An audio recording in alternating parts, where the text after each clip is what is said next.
দার্জিলিংয়ের লেপচা জগৎ থেকে আরও কিছুটা গভীরে পাইন বনের নির্জনতায় ঘেরা পুরনো ব্রিটিশ কটেজ হুইসপারিং পাইনস। জানলার কাচের বাইরে জমাট কুয়াশার আস্তরণ এতটাই পুরু যে ঘরের ভিতরের হিটারের লালচে আভা সেটা ভেদ করে বাইরে যেতে পারছে না। বাইরে হাড় কাঁপানো ঠান্ডা, তাপমাত্রা হিমাঙ্কের কাছাকাছি। মাঝে মাঝে ঝোড়ো হাওয়ার শোঁ শব্দ ছাড়া আর কোনো শব্দ নেই, যেন পৃথিবীটা এই কটেজের বাইরের অস্তিত্বহীন। রাত তখন প্রায় 3টে বেজে গেছে। অতীশ কফিতে শেষ চুমুক দিয়ে মগটা টেবিলের একপাশে সরিয়ে রাখল।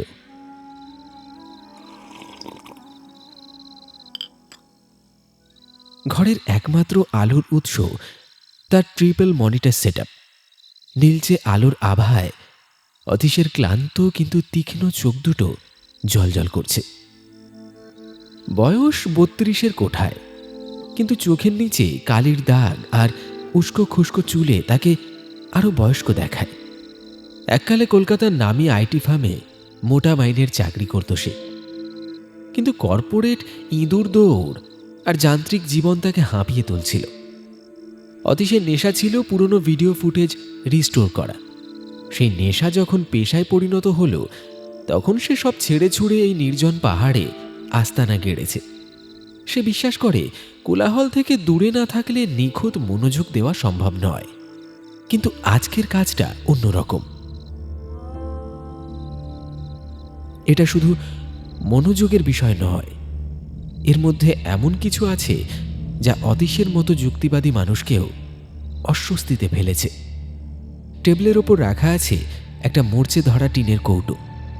তার গায়ে অস্পষ্ট অক্ষরে লেখা 1944, তান্ত্রিক আচার, সতর্কতা। অতীশের মনে পড়ে গেল সেই ক্লায়েন্টের কথা। এই সপ্তাহখানেক আগের ঘটনা। ডার্ক ওয়েবের এক এনক্রিপ্টেড চ্যাটরুমে পরিচয়।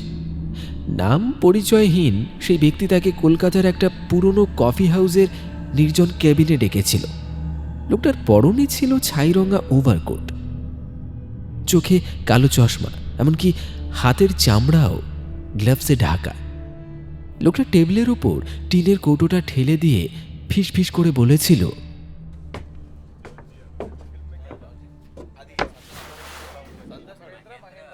মিস্টার সেন, এই রিলটা সাধারণ কোনো ফিল্ম নয়। এটা একটা ডকুমেন্টেশন, একটা নিষিদ্ধ রিচুয়াল ফুটেজ। 80 বছর ধরে এটা লোকচক্ষুর আড়ালে ছিল। অতীশ কৌটোটা হাতে নিয়ে তাচ্ছিল্যের হাসি হেসেছিল। আমি ভূতে বিশ্বাস করি না মিস্টার এক্স। আমার কাজ টেকনিক্যাল। ফুটেজটা কি অবস্থায় আছে? খুবই খারাপ। 10 FPS, মানে সেকেন্ডে মাত্র 10টা ফ্রেম। ছবিগুলো খুব ঝটকা দিয়ে চলে, আটকে যায়। আমি চাই আপনি এটাকে আধুনিক টেকনোলজি দিয়ে 60 FPS এ কনভার্ট করে একদম স্মুথ ভিডিও বানিয়ে দিন। Frame interpolation? অতীশ ভুঁড়ো কুঁচকেছিল। মাঝখানের যে গ্যাপগুলো রয়েছে সেগুলো পূরণ করে দিন। আমি আসলে দেখতে চাই আসলে ওটা রিচুয়ালে কি ঘটেছিল, যা খালি চোখে ওই ভাঙা ভিডিওতে দেখা যাচ্ছে না। যাওয়ার আগে লোকটা অতীশকে একটা অদ্ভুত কথা বলেছিল। সাবধানে কাজ করবেন। পুরনো জিনিসে অনেক সময় ধুলোর সাথে সাথে আরো অনেক কিছু লেগে থাকে।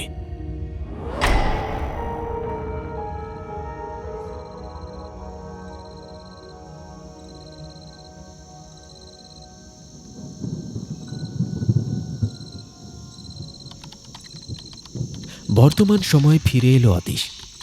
সে মাথা নেড়ে ভাবল, যত সব কুসংস্কার। সে একজন ভিডিও ইঞ্জিনিয়ার। তার কাছে এটা শুধু একটা ডেটা, 0 আর 1। সে ফিল্মটা ডিজিটাইজ করছে। ফুটেজটা সত্যি ভয়ঙ্কর, সাদা কালো, অস্পষ্ট। একদল তান্ত্রিক একটা আগুনের কুণ্ডের চারপাশে অদ্ভুত ভঙ্গিমায় নাচছে। কিন্তু সমস্যা হলো ফ্রেম রেট। 10 FPS হওয়ার কারণে ভিডিওটা খুব বেঁধে বেঁধে যাচ্ছে। মনে হচ্ছে তান্ত্রিকরা এক জায়গায় আছে, আবার পর মুহূর্তেই অন্য জায়গায় টেলিপোর্ট করছে। মাঝখানের নড়াচড়াটা একেবারে মিসিং। অতীশ তার নিজের তৈরি custom AI software Kronos open করল। Okay Kronos, let's fill this gaps, Atish বিড়বিড় করে বলল। লজিকটা খুব পরিষ্কার। ভিডিওর দুটো ফ্রেমের মাঝখানে যে সময়ের গ্যাপ, এআই তার অ্যালগোরিদম দিয়ে প্রেডিক্ট বা অনুমান করে সেখানে নতুন ফ্রেম বসাবে। ফলে ভিডিওটা মাখনের মতো স্মুথ হয়ে যাবে। অতীশ কমান্ড টাইপ করল, source ritual 1944 MP4, okay, target FPS 60, interpolation mode deep follow, start rendering. Enter button press করার সাথে সাথে সিপিইউ আর জিপিইউর ফ্যানগুলো প্রচণ্ড শব্দে ঘুরতে লাগল। ঘরের নিস্তব্ধতা ভেঙে সেই যান্ত্রিক গর্জন এক অদ্ভুত আবহ তৈরি করল। স্ক্রিনে প্রসেসিং বার ভেসে উঠল। রেন্ডারিং 1%, 2%। অতীশ চেয়ারে হেলান দিয়ে মনিটরের দিকে তাকিয়ে রইল। এআই কাজ শুরু করেছে। ফুটেজটা রিয়েল টাইম প্রসেস হচ্ছে। স্ক্রিনে দেখা যাচ্ছে সেই ঝাপসা তান্ত্রিকের অবয়ব এখন অনেকটা স্পষ্ট। তাদের নড়াচড়াগুলো এখন আর রোবটের মতন আটকে আটকে যাচ্ছে না, বরং অদ্ভুত রকমের জীবন্ত হয়ে উঠছে। কিন্তু 5% রেন্ডার হওয়ার পরেই অতীশ কিছু একটা লক্ষ্য করল। ভিডিওর মাঝখানে প্রধানত তান্ত্রিক, যার মুখটা একটা পশুর খুলি দিয়ে ঢাকা, সে তার হাতটা উপরে তুলল। মূল ভিডিওতে অর্থাৎ 10 FPS-এ হাতটা নিচে ছিল, পরের ফ্রেমে ওপরে। মাঝখানে এই জার্নিটা ছিল না। আর্টিফিশিয়াল ইন্টেলিজেন্স এখন মাঝখানের ফ্রেমগুলো তৈরি করেছে।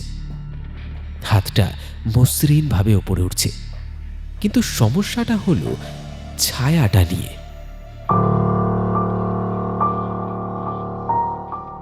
Rendering 10% complete.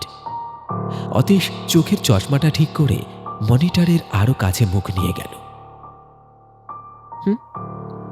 এটা কি?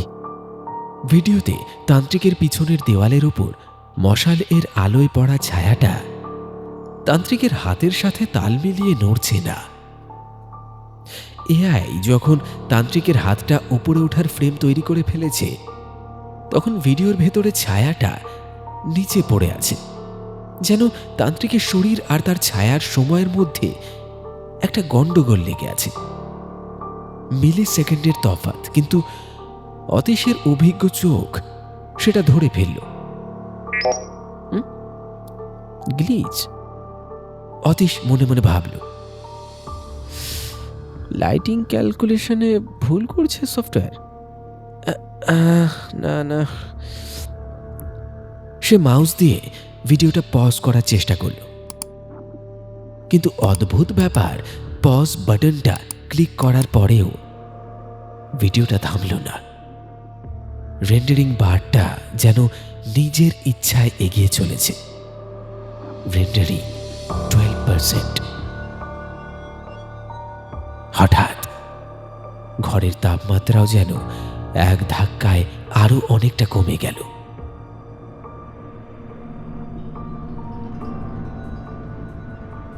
অতীশ জ্যাকেটের কলারটা তুলে দিল। তার মনে হলো ঘরের কোণে রাখা পুরনো কাঠের আলমারিটার পাশ থেকে কেউ একজন তার দিকে তাকিয়ে আছে। সে ঝট করে ঘাড় ঘোরালো, কিন্তু কই, কেউ নেই তো। শুধু জানলার বাইরে পাইন গাছের ডালগুলো বাতাসের ঝাপটায় জানলার কাঁচে আছড়ে পড়ছে আর ঠকঠক শব্দ করছে। অতীশ আবার স্ক্রিনে তাকালো। এবার তার শিরদাঁড়া দিয়ে একটা হিমশীতল স্রোত নেমে গেল। ভিডিওর ওই তান্ত্রিকটা, যার মুখটা খুলি দিয়ে ঢাকা, সে এবার সরাসরি ক্যামেরার লেন্সের দিকে তাকিয়েছে, অথচ অতীশ নিশ্চিত অরিজিনাল ফুটেজে তান্ত্রিকটা আগুনের দিকে তাকিয়েছিল। আর্টিফিশিয়াল ইন্টেলিজেন্স কি তবে ফ্রেম জেনারেট করতে গিয়ে ফেস পজিশন বদলে ফেলল? না না, এত বড় ভুল তো হওয়ার কথা নয়। ভিডিওর মধ্যে তান্ত্রিকটি যেন স্ক্রিনের ওপার থেকে অতীশকে দেখছে, আর তার পিছনের ছায়াটা, সেই ছায়াটা এবার তান্ত্রিকের নাড়াচাড়ার তোয়াক্কা না করে স্বাধীনভাবে দেওয়াল বেয়ে একটু একটু করে বড় হচ্ছে। মনে হচ্ছে ছায়াটা ভিডিওর ফ্রেমের বাউন্ডারি ভেঙে বেরিয়ে আসতে চাইছে। অতীশের হাতটা মাউসের ওপর জমে গেল। সে বুঝতে পারল না সে কি কোনো কোডিংয়ের এরার দেখছে, নাকি সে অজান্তেই দুটো সময়ের মাঝখানের সেই নিষিদ্ধ দরজাটাকে খুলে ফেলেছে, যেখানে গত ৮০ বছর ধরে কিছু একটা ঘাপটি মেরে বসেছিল। কম্পিউটারের ফ্যানগুলো এখন আর্তনাদের মতো শব্দ করছে, আর স্ক্রিনের নিচে লেখাটা জ্বলজ্বল করছে, warning, anomalous data detected in interpolated frames। Atish বিড়বিড় করে উঠল, হ্যাঁ, what the hell is happening?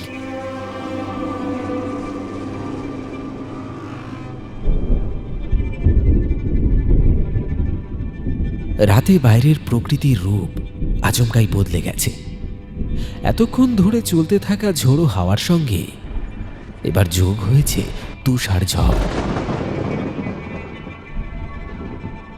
ছাদে বরফের কুচি পড়ার শব্দে মনে হচ্ছে কেউ যেন হাজার হাজার নুড়ি পাথর ছুঁড়ে মারছে কটেজের ওপর। হাড় কাঁপানো ঠান্ডার কামড় এখন কটেজের দেওয়াল ভেদ করে ভেতরে ঢুকতে শুরু করেছে। কম্পিউটার স্ক্রিনে সেই সতর্ক বার্তা, ওয়ার্নিং, অ্যানোমালাস ডেটা এখনো দপদপ করছে। অতীশ মাউসটা ধরার জন্য হাত বাড়ালো, আর ঠিক তখনই একটা বিকট শব্দে জানালার বাইরে একটা বাজ পড়ল, আর পর মুহূর্তে কটেজের সমস্ত আলো নিভে গেল। লোডশেডিং। পাহাড়ের এই নির্জনতায় লোডশেডিং মানে সাধারণ অন্ধকার নয়, এ এক আদিম নিরেট অন্ধকার। মনে হয় যেন এক সমুদ্র কালো কালির মধ্যে ডুবে গেছে পুরো ঘরটা। অতীশের চোখের সামনে তখন মনিটরের নীল আলোর স্মৃতিটুকু মিলিয়ে যাচ্ছে। বাইরে বরফ পড়ার একটানা শব্দ, টুপটাপ ধুপধুপ। অতীশ পকেট থেকে লাইটারটা বের করল। হাতটা কি একটু কাঁপছে? সে নিজেকে সামলে নিয়ে পাশের ড্রয়ার থেকে একটা বড় মোমবাতি বের করে জ্বালালো।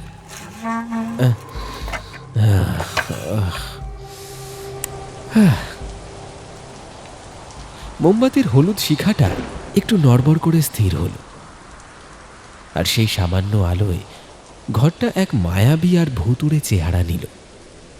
দেওয়ালের কোণে আসবাবপত্রের নিচে ছায়াগুলো যেন জীবন্ত হয়ে উঠল। অতীশের গলাটা শুকিয়ে কাঠ হয়ে আছে। তৃষ্ণার্ত অতীশ টেবিলের উপর রাখা জলের গ্লাসটার দিকে হাত বাড়ালো। মোমবাতির আলোয় তার শরীরের একটা বিশাল ছায়া পড়েছে পেছনের সাদা দেওয়ালটায়।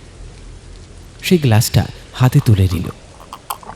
ঠান্ডা জলটা গলায় ঢালতেই একটা স্বস্তি অনুভব করল সে। গ্লাসটা ঠোঁট থেকে নামিয়ে সে টেবিলে রাখল। অভ্যাসবশত তার চোখ চলে গেল সামনের দেওয়ালের দিকে, আর ঠিক তখনই তার হৃৎপিণ্ডটা একটা বিট মিস করল। অতীশ গ্লাসটা নামিয়ে হাতটা কোলের ওপর রেখে দিয়েছে, অথচ দেওয়ালের ওই বিশাল ছায়াটা তখনও গ্লাসটা মুখের কাছে ধরে আছে। অতীশের চোখের পলক পড়ল না। সে দেখল তার শরীর স্থির, কিন্তু দেওয়ালের ছায়াটা ধীর গতিতে অত্যন্ত আয়েসী ভঙ্গিতে গ্লাসটা নামাচ্ছে এবং টেবিলের ওপর রাখছে। সময়ের গরমিল।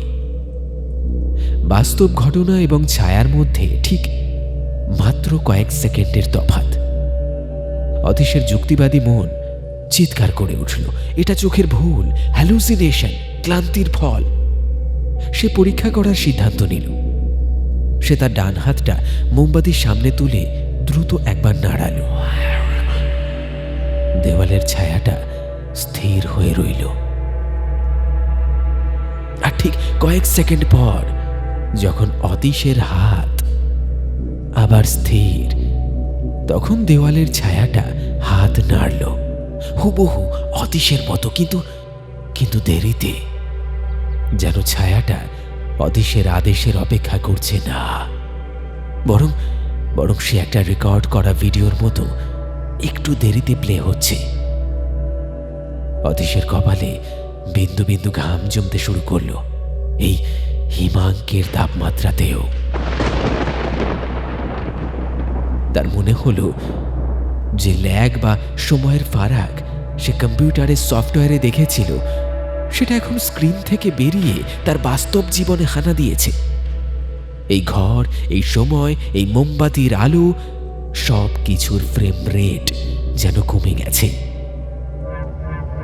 ভয় কাটাতে এবং নিজেকে সম্বিত দিতে অতীশ উঠে দাঁড়াল। চোখে মুখে একটু জল দেওয়া দরকার। সে টলতে টলতে বাথরুমের দিকে গেল, হাতে সেই মোমবাতিটা। বাথরুমের দরজাটা ক্যাঁচ ক্যাঁচ শব্দ করে খুলল। ভেতরে পুরনো আমলের একটা বড় আয়না, যার কোণগুলোয় ছোপ ছোপ কালো দাগ। অতীশ মোমবাতিটা বেসিনের পাশে রাখল।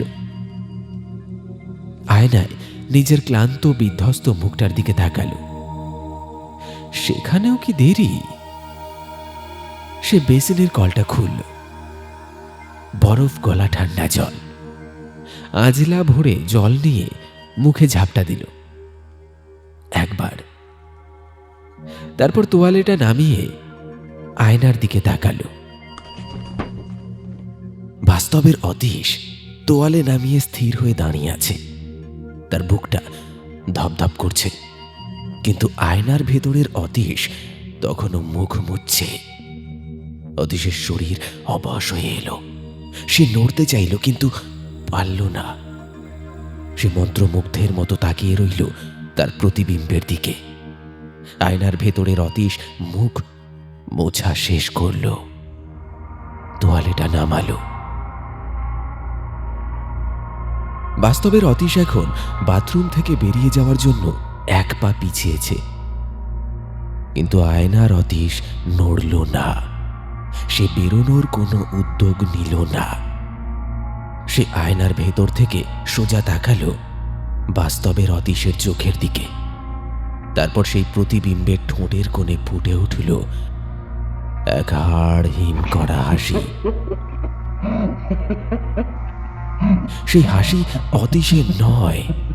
সেই হাসিতে মানবিক কোনো স্পর্শ নেই। আছে এক আদিম পৈশাচিক ক্রূরতা, যেন এতক্ষণ সে অতীশের নকল করছিল, আর এখন সেই অভিনয়ের প্রয়োজন ফুরিয়েছে।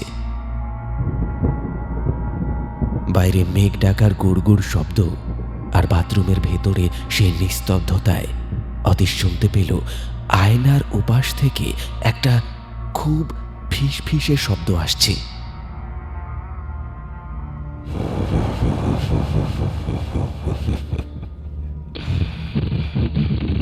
কিন্তু বাস্তবের অতীশ ভয়ে পাথর হয়ে দাঁড়িয়ে আছে। তার গলার কাছে চিৎকারটা দলা পাকিয়ে আটকে গেছে। সে বুঝতে পারল সে আর একা নেই। ৮০ বছরের পুরনো সেই দরজাটা পুরোপুরি খুলে গেছে, আর তার উপার থেকে কিছু একটা এখন তার অস্তিত্ব দখল করতে চাইছে। ঠিক সেই মুহূর্তে কটেজের বাইরে ট্রান্সফরমারে একটা বিকট শব্দ হলো, আর পর মুহূর্তেই বাথরুমের মাথার উপরের পুরনো বাল্বটা দপ করে জ্বলে উঠল। আলো, তীব্র কড়া বৈদ্যুতিক আলো। আয়নার ভেতরে সেই পৈশাচিক হাসি নিমেষেই মিলিয়ে গেল। এখন সেখানে দাঁড়িয়ে আছে শুধুই অতীশের ভীত সন্ত্রস্ত প্রতিবিম্ব। অতীশ বুকে হাত দিয়ে জোরে শ্বাস নিল। সে আয়নার দিকে ঝুঁকে ভালো করে দেখল। সব স্বাভাবিক।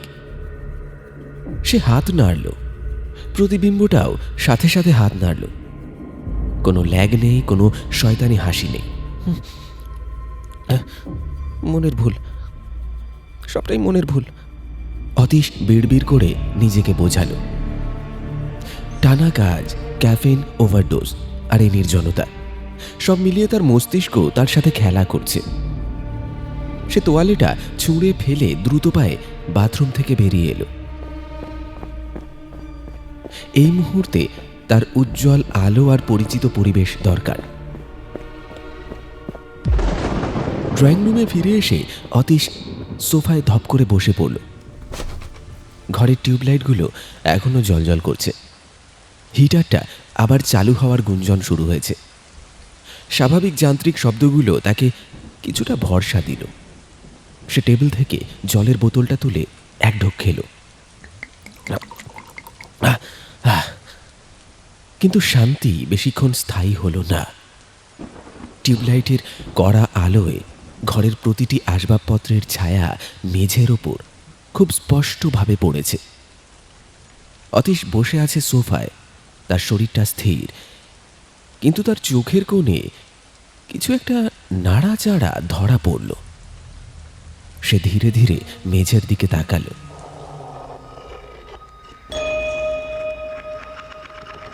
তার নিজের ছায়া, কালো দীর্ঘ সেই ছায়াটা সোফার নিচের থেকে শুরু হয়ে কার্পেটের ওপর ছড়িয়ে আছে। কিন্তু অতীশ লক্ষ্য করল ছায়াটার মাথা, যেটা অতীশের মাথার ছায়া হওয়ার কথা, সেটা যেন একটু একটু করে দুলছে। অথচ অতীশ পাথরের মতো স্থির হয়ে বসে আছে। অতীশ এবার আর নিজেকে সান্ত্বনা দিতে পারল না। সে স্পষ্ট দেখল মেঝের ওপর লেপ্টে থাকা সেই দ্বিমাত্রিক কালো অবয়বটা যেন হঠাৎ করেই ত্রিমাত্রিক শক্তি সঞ্চার করতে শুরু করেছে। ছায়াটা আর আলোর বাধার নিয়ম মানছে না। অতীশের স্থির শরীরের সাথে সংযুক্ত থেকেও ছায়াটা তার নিজস্ব প্রাণ পেয়ে গেছে। আতঙ্কে অতীশ উঠে দাঁড়ানোর চেষ্টা করল, কিন্তু পারল না। ছায়াটা এখন আর নিছক মেঝেতে পড়ে থাকা কোনো কালো দাগ নয়, সেটা যেন তরল অন্ধকারের মতো গড়িয়ে এলো তার পায়ের কাছে। তারপর পদার্থ বিজ্ঞানের সমস্ত নিয়ম ভেঙে সেই চ্যাপ্টা ছায়াটা মেঝের সমতল থেকে উঠে এলো শূন্যে, একটা কালো নিরেট হাতের আকার নিল। ঠিক যেন ভিডিওর সেই তান্ত্রিকের হাতের মতো। ছায়ার হাতটা অতীশের গোড়ালি চেপে ধরল। অতীশ যন্ত্রণায় কাঁকিয়ে উঠল। এটা কোনো মানসিক ভ্রম নয়, এটা কোনো দৃষ্টিভ্রম নয়। সে স্পষ্টভাবে অনুভব করল এক হাড় কাঁপানো ঠান্ডা স্পর্শ তার চামড়া ভেদ করে হাড়ের মজ্জা পর্যন্ত পৌঁছে যাচ্ছে। মনে হচ্ছে কেউ যেন তরল নাইট্রোজেন জোবানো কোনো সাঁড়াশি দিয়ে তার পা চেপে ধরেছে। অতীশ নিজের পায়ের দিকে তাকালো। যেখানে সেই অদৃশ্য ছায়ার হাত তাকে স্পর্শ করে আছে, সেখানকার চামড়া নীল হয়ে কুঁকড়ে যাচ্ছে, যেন দ্রুত ফ্রাস্ট বাইট বা পচন ধরছে।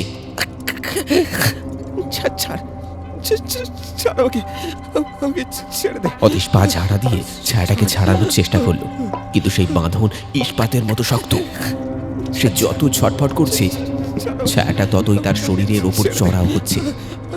সোফার হাতলের ছায়া, টেবিলের পায়ার ছায়া, ঘরের সমস্ত ছায়াগুলো যেন একে একে জীবন্ত হয়ে তার দিকেই ধেয়ে আসছে, যেন তারা একজোট হয়ে তাকে অন্ধকারের জগতে টেনে নিয়ে যেতে চায়। হঠাৎ অতীশের মস্তিষ্কে একটা বিদ্যুৎ খেলে গেল। আলো আলো আলো আছে বলেই তো ছায়া আছে।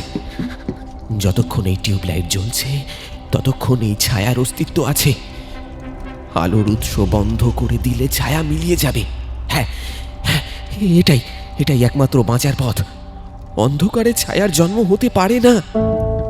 অতীশ সোফার পাশেই রাখা ফ্লোর ল্যাম্পটা লাথি মেরে ফেলে দিল।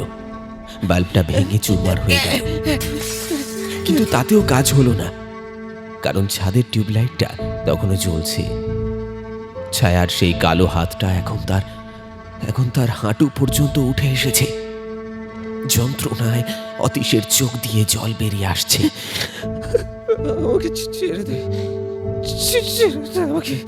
সে জানতো সুইচ বোর্ডটা দরজার কাছে, ওখানে পৌঁছানো অসম্ভব। টেবিলের ওপর পড়েছিল তার ভারী মেকানিক্যাল কিবোর্ডটা। অতীশ সেটা তুলে নিয়ে সর্বশক্তি দিয়ে ছুঁড়ে মারল ওপরের টিউবলাইটটা লক্ষ্য করে। ঝনঝন ঝনঝন কাঁচ ভাঙার শব্দে ঘরটা ভরে গেল। টিউবলাইটটা ভেঙে ঝুলে পড়ল, আর মুহূর্তের মধ্যেই কটেজটা ডুবে গেল এক গাঢ় নীলেট অন্ধকারে।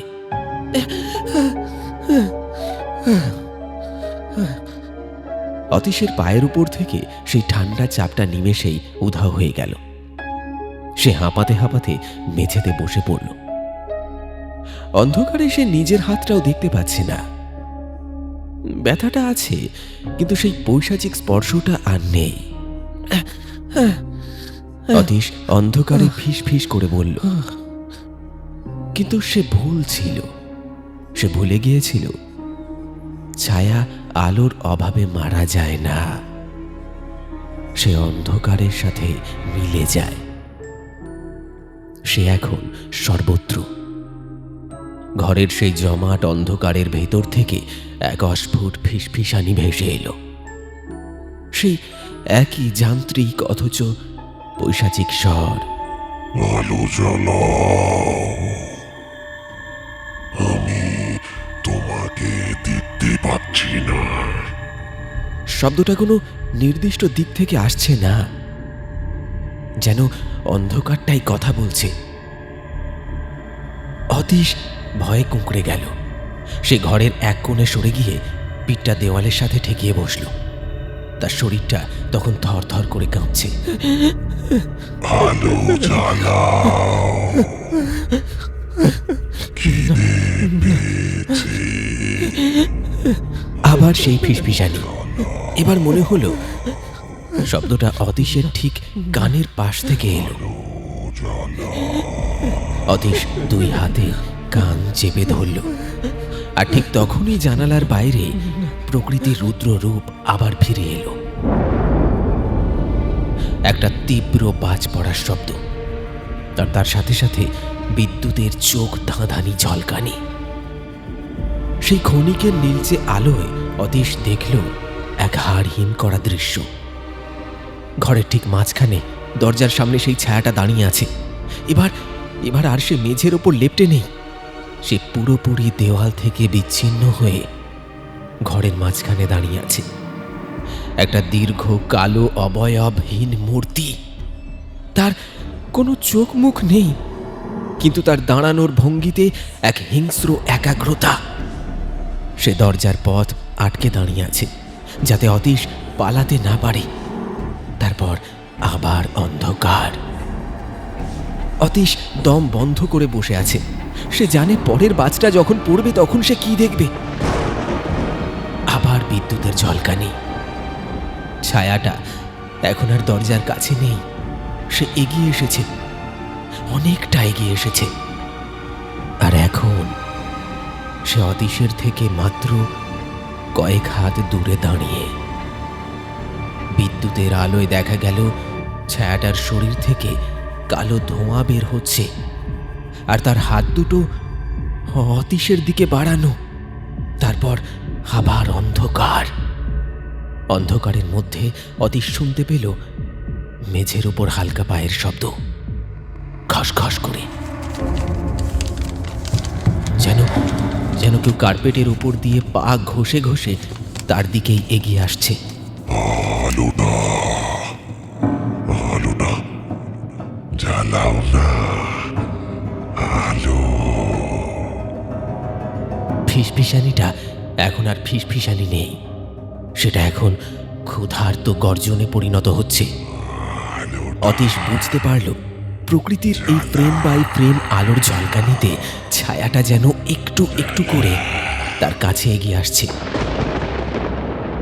প্রতিটা বিদ্যুতের চমক মানেই একটা নতুন ফ্রেম, আর প্রতিটা ফ্রেমে মৃত্যু তার আরো কাছে। পরের বাজটা পড়ার অপেক্ষায় অতীশ অন্ধকারের দিকে তাকিয়ে রইল। আর তার মনে হলো ঘরের বাতাসটা ক্রমশ ভারী হয়ে আসছে, যেন যেন এখনই তার গলার টুটিটা চেপে ধরবে। সেই সেই ৮০ বছরের পুরনো অভিশাপ তাকে গলা টিপে শেষ করবে।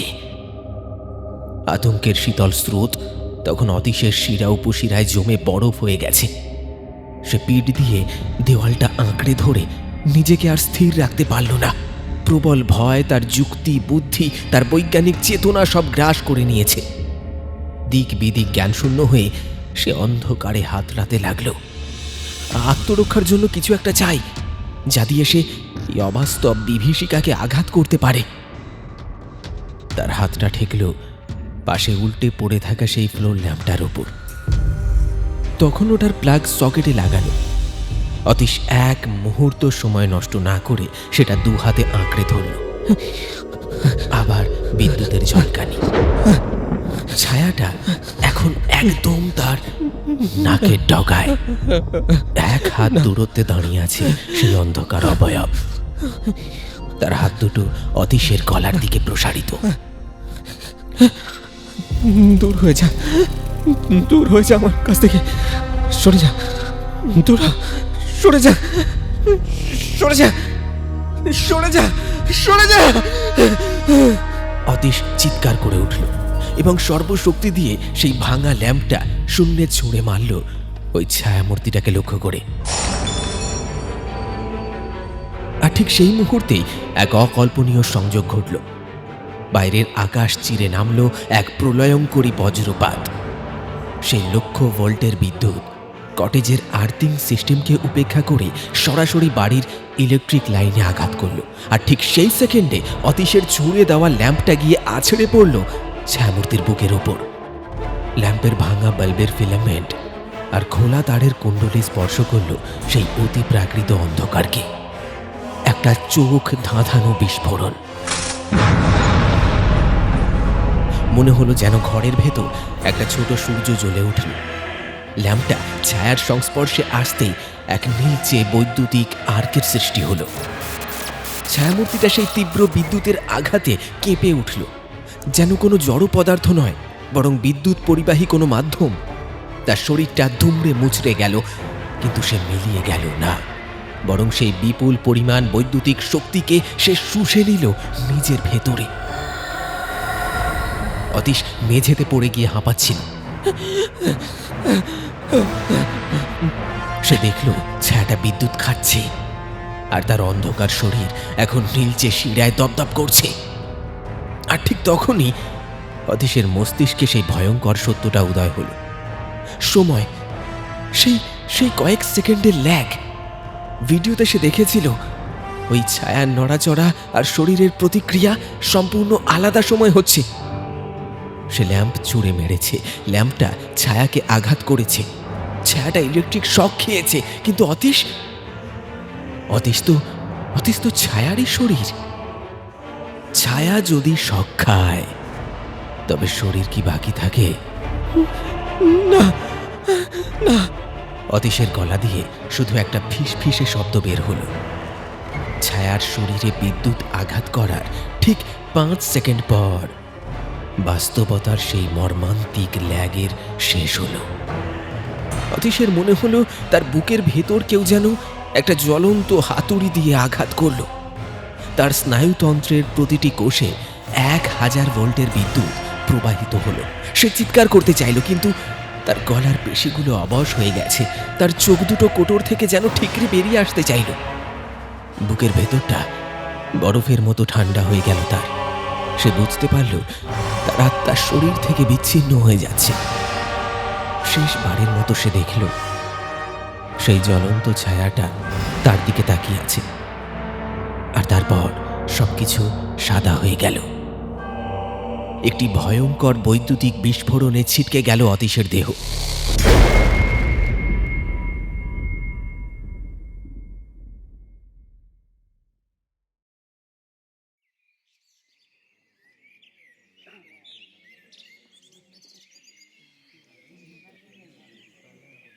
পরদিন সকাল, ভোরের কুয়াশা তখন লেপচা জগৎকে মুড়ে রেখেছে। পুলিশ জিপের সাইরেনের শব্দে পাইন বনের নিস্তব্ধতা ভাঙল। স্থানীয় পুলিশ অফিসার ইন্সপেক্টর তামাং তার দলবল নিয়ে হুইসপারিং পাইন্সের ভারী কাঠের দরজা ভেঙে ভেতরে ঢুকলেন। ঘরের ভেতর পোড়া প্লাস্টিকের কটু গন্ধ, আসবাবপত্র এলোমেলো, কাঁচের টুকরো ছড়িয়ে আছে সারা মেঝেতে। ঘরের মাঝখানে পুড়ে কালো হয়ে যাওয়া কার্পেটের ওপর পড়ে আছে অতীশের নিথর দেহটা।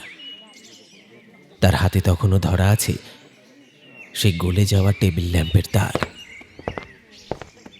মুখটা যন্ত্রণায় বিকৃত, চোখ দুটো খোলা, যেন শেষ মুহূর্তের কোনো এক বিভীষিকা সেখানে জমে আছে।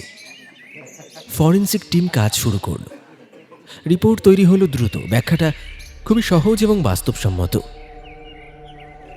মৃত্যুর কারণ সিভিয়ার ইলেকট্রিক কার্ডিয়াক অ্যারেস্ট।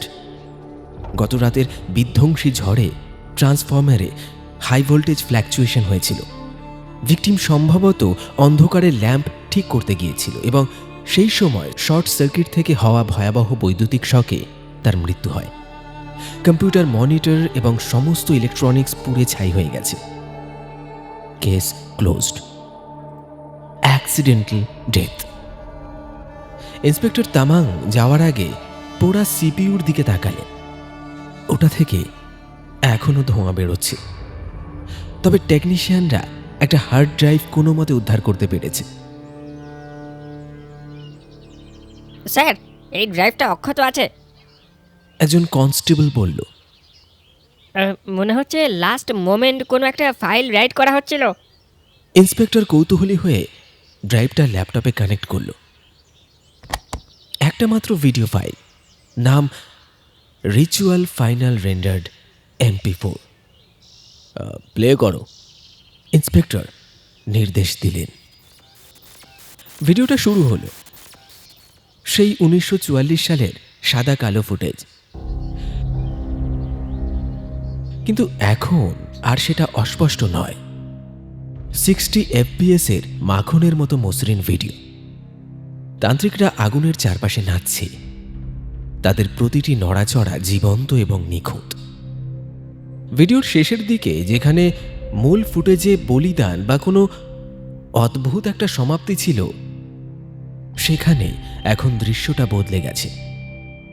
প্রধান তান্ত্রিক যে এতক্ষণ পশুর খুলি পড়েছিল, সে ধীর গতিতে তার মুখের ওপর থেকে খুলিটা সরালো। ইন্সপেক্টর তামাং চমকে উঠলেন। ল্যাপটপের স্ক্রিনে ঝুঁকে পড়লেন তিনি। এটা কি করে সম্ভব? তান্ত্রিকের শরীরের ওপর যে মুখটা বসানো, সেটা 1944 সালের কোনো মানুষের নয়, সেটা অতীশের মুখ। কিন্তু সেই মুখে কোনো তান্ত্রিকের কঠোরতা নেই, আছে এক চরম অসহায়তা আর আতঙ্ক। ভিডিওর ভেতরে অতীশ যেন স্ক্রিনের এপারে থাকা ইন্সপেক্টরের দিকে তাকিয়ে আছে। সে কিছু বলতে চাইছে, সে চিৎকার করতে চাইছে, কিন্তু কোনো শব্দ নেই। তার হাত দুটো বাড়িয়ে সে যেন স্ক্রিনের কাঁচটা ভেঙে বেরিয়ে আসতে চাইছে। ভিডিওটা শেষ হলো না, একটা লুপে চলছে। বারবার অতীশ খুলিটা সরাচ্ছে, বারবার সে স্ক্রিনের দিকে তাকিয়ে বাঁচার আর্জি জানাচ্ছে, আর বারবার সে আবার তান্ত্রিকের নাচের ছন্দে ফিরে যেতে বাধ্য হচ্ছে।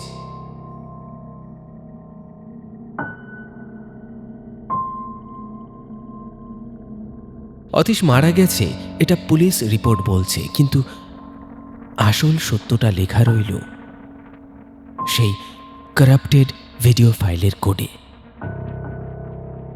আর্টিফিশিয়াল ইন্টেলিজেন্স তার রেন্ডারিং শেষ করেছে।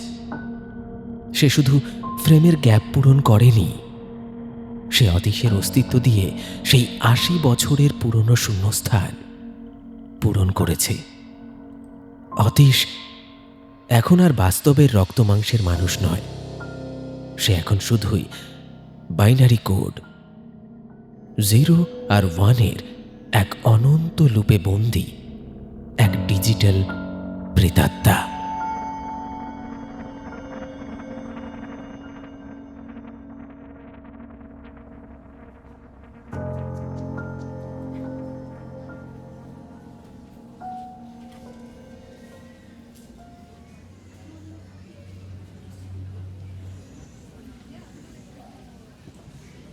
এই ঘটনার ঠিক দিন 7 পরের কথা। দার্জিলিংয়ের লেপচা জগৎ ঘেঁষা পুলিশ স্টেশনের বাইরে তখন ঘন কুয়াশার চাদর, তার ভিতরে হিটারের ওমে চলছে এক গম্ভীর আলোচনা। সাব ইন্সপেক্টর তামাংয়ের কপালে চিন্তার ভাঁজ। তিনি তার উল্টো দিকে বসে থাকা উচ্চপদস্থ অফিসারটির দিকে তাকিয়ে বেশ অস্বস্তির সাথেই বললেন, স্যার, ওই ভণ্ডতান্ত্রিক যে নাকি এলাকার মেয়েদের বলি দেওয়ার ফন্দি আঁটছিল, তাকে কোর্টে চালান করার আগেই অদ্ভুতভাবে হাজত থেকে মানে একেবারে উধাও হয়ে গেল। গত 1 মাস ধরে তন্ন তন্ন করে খুঁজেও তার কোনো টিকির নাগাল পাওয়া যায়নি স্যার। তবে আমি হাল ছাড়িনি। আমাকে আর মাত্র 17 দিন সময় দিন স্যার। পাতালে লুকিয়ে থাকলেও ও বেটাকে আমি টেনে বের করবই। বড়কর্তা ফাইলের পাতাটা উল্টাতে উল্টাতে ভুঁড়ু কুঁচকে তাকালেন। চশমার ফাঁক দিয়ে তাঁর তীক্ষ্ণ দৃষ্টি তামাংয়ের ওপর নিবদ্ধ হল। কিন্তু তামাং, অতীশের এই মার্ডার কেসের সঙ্গে ওই পলাতক আসামির কি যোগসূত্র পাচ্ছ তুমি? অতীশ তো মারা গেছে ইলেকট্রিক শকে। তামাং একটু নড়ে চড়ে বসল, তার গলায় এখন ভয়ের এক শীতল স্রোত। স্যার, এই হজতে থাকাকালীন ওই শয়তানের জবানবন্দিতে স্পষ্ট বলেছিল 1944 সালে তার গুরু এক ভয়ানক নিষিদ্ধতন্ত্র ক্রিয়া করেছিলেন। এক ভদ্রলোক লুকিয়ে সেই দৃশ্যটা ক্যামেরা বন্দি করে ফেলেন। গুরু তা জানতে পেরে সেই লোকটিকে জ্যান্ত পুড়িয়ে মারেন ঠিকই, লেকিন তান্ত্রিক নিয়ম অনুযায়ী ক্রিয়া চলাকালীন বাইরের নজর পড়লে সাধকের ক্ষমতা নষ্ট হয়। ফলে ওই সাধুরও এক বিভৎস মৃত্যু হয়েছিল, আর তার অতৃপ্ত আত্মা আটকে যায় ওই অভিশপ্ত ভিডিও রিলে। একটু থেমে শ্বাস নিয়ে তামাং আবার বলতে শুরু করল, গুরুকে মুক্ত করতেই তো ওই ভণ্ড চেলা নতুন করে তন্ত্র ফাঁদ পেতেছে, এখানকার নিরীহ মানুষদের বলি দিচ্ছে। ও আমাদের চ্যালেঞ্জ করেছিল স্যার, এই কাজে কেউ ওকে আটকাতে পারবে না।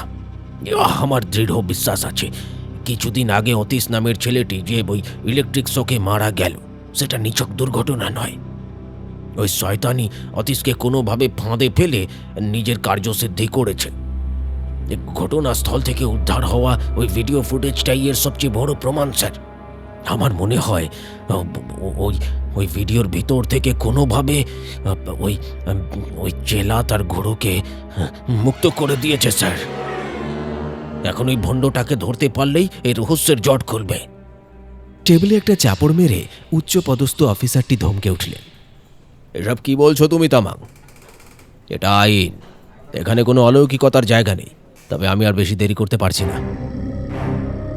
সব যখন বুঝতেই পেরেছো তখন এক্ষুনি বেরিয়ে পড়ো। ওই নরপিশাচকে যেখান থেকে হোক খুঁজে বের করো। জাস্টিস আমার চাই চাই।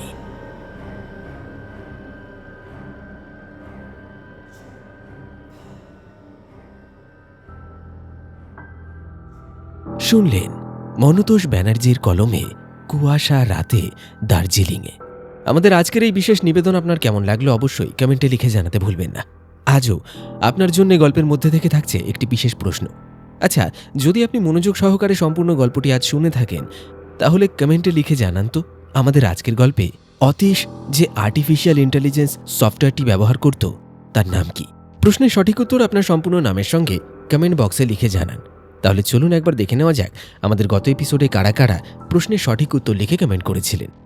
আমাদের গত এপিসোডের প্রশ্নের সঠিক উত্তর লিখে কমেন্ট করেছিলেন ঈশানী বিশ্বাস, শিবানী দাস, সদানন্দ বেরা, বিকাশ মণ্ডল, স্বপ্নপাত্র, মল্লিকা বারিক, দীপক মালাকার, পাপাই মণ্ডল, বাবুলাল বাস্কি, রাজকুমার বাস্কি, তারক মাঝি, সূর্য মাঝি, প্রবীর মাঝি, সনাতন হেমব্রম, বিশ্বনাথ হেমব্রম, জয়দেব মুর্মু, তোতন দত্ত, অর্জুন দত্ত, শিলা দাস, হেমন্ত মণ্ডল, সার্থক মণ্ডল, সুষমা মণ্ডল, রবি মণ্ডল, চিকু, মলয় সামন্ত, শেখ মুস্তাকিন, রেখা ঘোষ, টুম্পা মণ্ডল, পূজা মণ্ডল, শঙ্কর মণ্ডল, পারমিতা সর্দার, মিঠুন, প্রদীপ মণ্ডল, তারক দাস, অর্পিতা কর্মকার, সৌমেন দে, নারায়ণ ঘরামি, নঈম ঘরামি, পাপিয়া অধিকারী, জয়সী বিশ্বাস, রাধারানী বিষ্ণু, বৈশাখী মণ্ডল, রীনা বাছার, মোহাম্মদ রনি মিয়া, মানস জানা, মুন্না রুই দাস, সায়ন কুমার, সুস্মিতা ধারা, ইমরান শেখ, পুতুল, দীনেশ প্রামাণিক, দীপঙ্কর বর্মন, শুভঙ্কর দাস, দৃপ্তনীল ঘোষ, সুমি ধারা, হাবিব শেখ, রনি চৌরাশি, রাসমণি চ্যাটার্জি এবং শ্রীপর্ণা রায়। আপনাদের প্রত্যেককে অনেক অনেক ধন্যবাদ জানাই আমাদের সঙ্গে জুড়ে থাকার জন্য এবং আমাদের গল্পগুলি নিয়মিত শোনার জন্য। আপনারা যারা যারা গল্পপ্রেমী আছেন, যারা ভৌতিক গল্প শুনতে ভীষণ ভালোবাসেন, আমাদের আরও দুটি চ্যানেল অবশ্যই সাবস্ক্রাইব করতে ভুলবেন না, অল ডে সাসপেন্স এবং গপ্পখোর। সঙ্গে থাকুন একের পর এক রোমাঞ্চকর আর টান টান উত্তেজনায় পরিপূর্ণ ভৌতিক গল্পগুলি নিয়ে বারবার আমি হাজির হব সুদর্শন। আপনার আমার আড্ডা জমে উঠবে বারবার। তাহলে আজকের মতো এখানেই বিদায় নেওয়া যাক। খুব তাড়াতাড়ি দেখা হবে আগামী এপিসোডে।